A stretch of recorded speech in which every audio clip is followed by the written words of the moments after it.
let's get more perspectives on the Naira redesign policy and the latest developments coming from the federal government and the Central Bank of Nigeria. Joining me is a lawyer, Jiti Ogunye. Thank you for joining us on TVC News at 10. First, let's get your reaction to the statement from the federal government on this matter.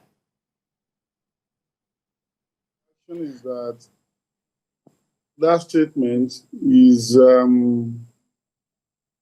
dodgy and is buck passing essentially, and is a statement that has thrown subordinates that are responsible to the president under the bus, and it is a statement that is full of lessons, particularly to subordinates and appointees of an executive authority, who have to realize now that when what is right is demanded of them, particularly by the rule of law, they have to act in accordance with the law without waiting on the president to give a nod.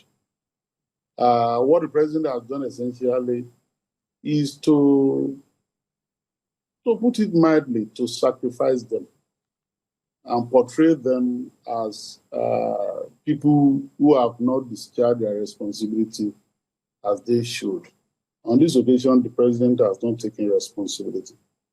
He sits at the apex of the executive authority in the federation, and all that has been done about this Naira swap policy in the public domain, we've been told, has been done under the authority of the president.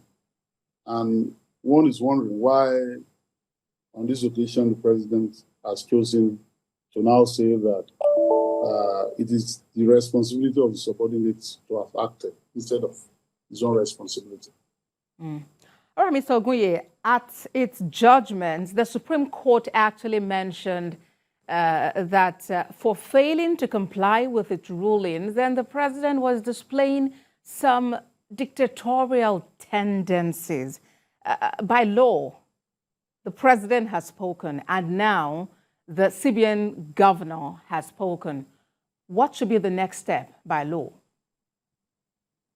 Well, what I see is a grudging compliance. Let's not make a mistake about this. We're not counting the days in which they be in willful disobedience of the order of the Supreme Court.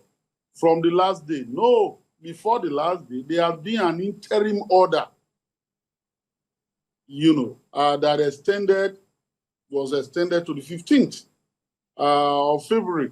So it was from that time we've had this contumacious and arrogant disobedience. So it was not when the matter was ended, when the final judgment was given by the Supreme Court, that this willful disobedience started.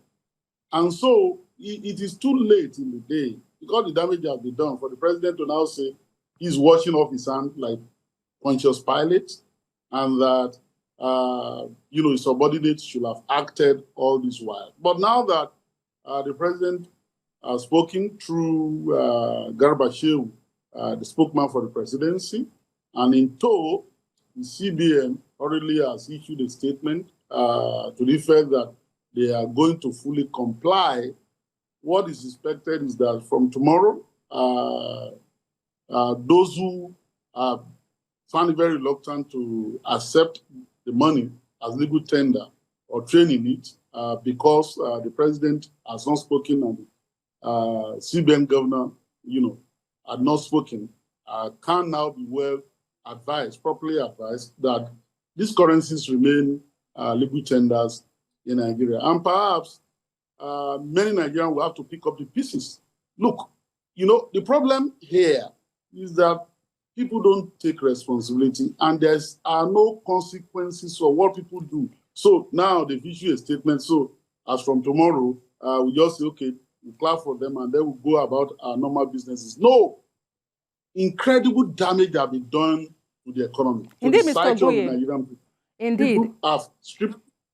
Incredible Yes. damage, as you've described it. And finally, before I let you go, you've described this as a grudging compliance. So in the days ahead, do you see the security agencies take action on any of the authorities involved in this decision?